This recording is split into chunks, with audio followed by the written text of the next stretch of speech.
Is your job at risk of being cut due to a downsizing or a layoff? Well, stick around because in this video, I want to break down some signs that you need to look for to see whether or not you're truly in danger.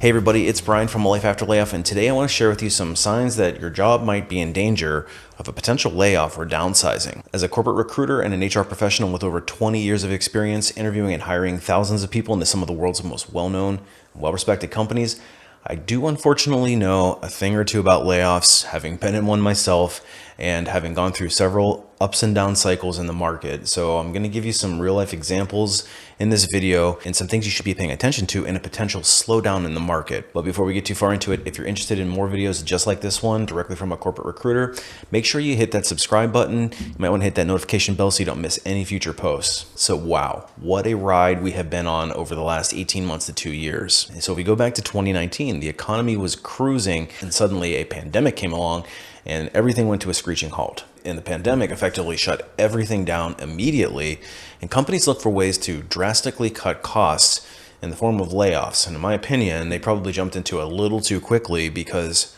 sure enough, as soon as the economy opened back up again, things came screaming back. Suddenly, it seemed like everybody was riding the gravy train. Big salaries, new opportunities, the great resignation in full force, and in general, it's been a great time to be a job seeker. However, in a previous video, I mentioned this, that there might be a storm brewing. Suddenly, we're seeing an uptick in a bunch of companies that are announcing hiring freezes and layoffs. So it got me thinking, what's going on? If you're somebody that's sitting there wondering whether or not this is going to affect you, I wanted to put together a video to give you some warning signs that you can start looking for so that it can help you start to prepare. So without further ado, let's talk about some of those signs. The first sign is that the industry that you work in is in trouble. If the industry that you're working in is suddenly showing signs of weakness, it might be something to start paying attention to with your own company, because usually you can see these indicators. They start to pop up in your news feeds. You start to see some of your competitors, they're also maybe not doing so great. Let's use tech, for example. In 2020, 2021, there has been no hotter job market than the tech job market, in particular startups and big tech. Everybody was hiring. It's been a war on talent, salaries escalating, almost skyrocketing to the point where people actually couldn't even afford to hire anybody anymore because it was getting so expensive. And in spring of 2022, it seems like the carpet just got pulled right out from underneath the entire industry. Suddenly, those same corporations that were setting the pace in hiring have announced hiring freezes or in some cases layoffs. And lately, it seems like you can't even log into LinkedIn without some other tech firm announcing a layoff. But that's not just it. It's actually starting to spread to other industries as well. I'm seeing weakness in the real estate market. Companies like Wells Fargo have started to announce layoffs in the financial services sector. And we're starting to see some layoffs in heavy manufacturing, automotive, etc. So if the industry that you're working in is showing signs of weakness, or you think that it could be showing signs of weakness in the near future because maybe it's coupled with one of those other industries, something to keep in the back of your mind that maybe you should start developing a contingency plan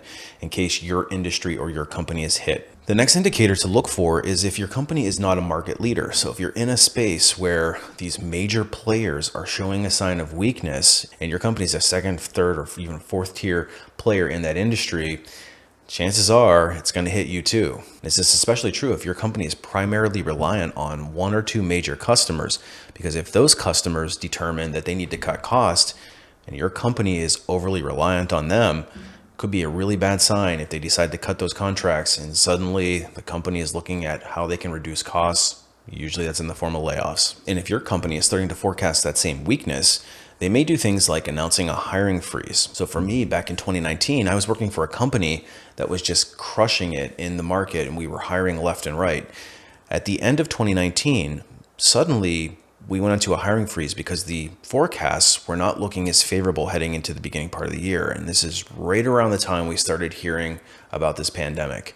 Then of course the pandemic hit, but all the while we were already on hiring freeze and we were kind of doing interdepartmental projects where we were working on things that were outside of our wheelhouse, kind of cleaning up processes and kind of sweeping the deck, so to speak. And obviously, if you don't have any work to do over a longer period of time, there's only so many non-value added projects that you can be doing before the company really starts to look at more aggressive cost cutting. And that's exactly what happened to me. So my company went through very aggressive cost cutting measures in the form of layoffs in 2020 to get in front of what they felt would be a weakening of the market. Of course, again, the market swung back very drastically on the other end of it, but that became something that I paid really close attention to as I started to interview myself. How did the company that I was interviewing for handle the 2020 layoffs? Did they have layoffs? Or how did they handle cost cutting in that period of time where there was great uncertainty in the market?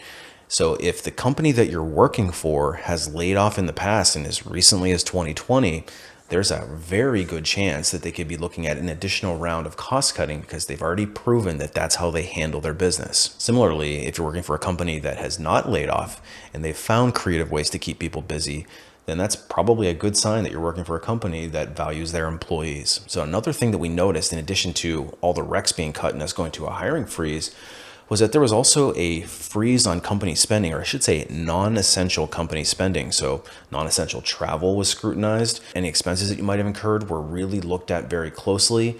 We were no longer going to conferences or spending money on employee development and things like big software upgrades and maybe renewals that your company opts to push out into the future. If you're in a situation where you're noticing all these cost-cutting measures, that should be a good indicator to you that that's probably not the only cost-cutting that they're looking at. The next major warning sign is if your company is highly reliant on variables that they can't control.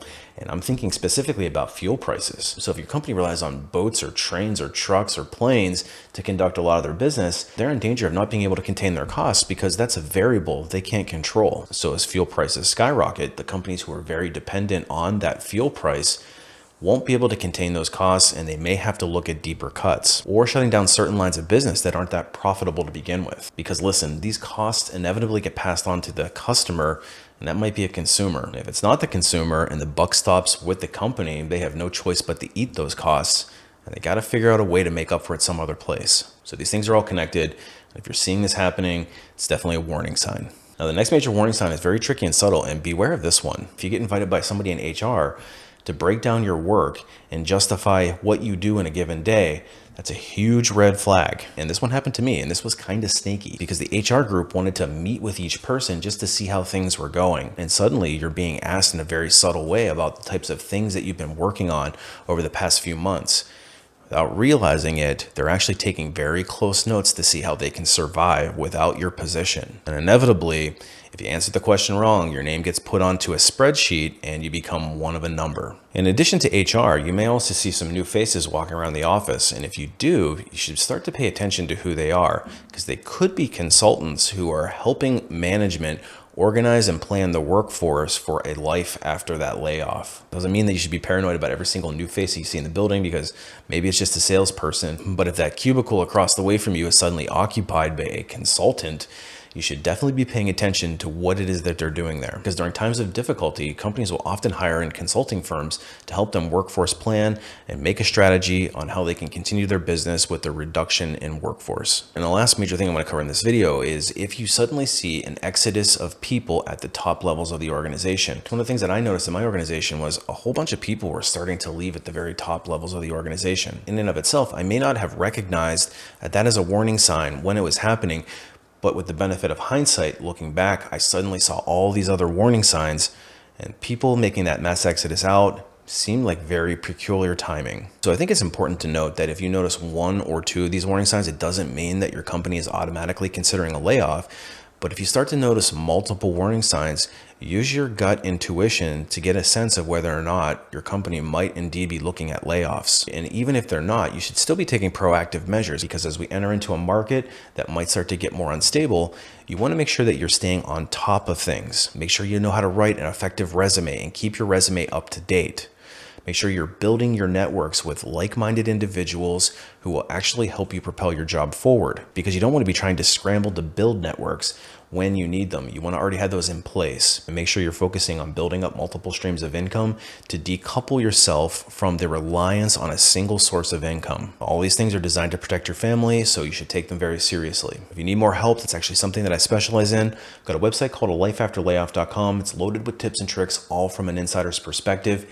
And I do share my deepest and most intimate knowledge in the form of some training courses. The first one is called Resume Rocketfuel. It's designed to teach you how to write a resume that's going to give you the best chance of getting that recruiter to notice you, because that's one of the most important skills that you can learn in your career. Once you get that first round interview, it's up to you to sell yourself throughout the rest of the interviewing process, and that's where the ultimate job seeker bootcamp comes in. You should think of it as interview training. We take you through each step of that interview process and ultimately help you land that dream offer. And if you're looking to bypass the recruiter altogether and build some solid networks, that's where my Unlocking LinkedIn course comes in. It's going to teach you how to unlock the hidden job market, bypass the recruiter, and get right to the front of the line. So you don't want to miss that one as well. Hey, hopefully your job is safe, but you should still be taking the proactive steps necessary now when you don't need to.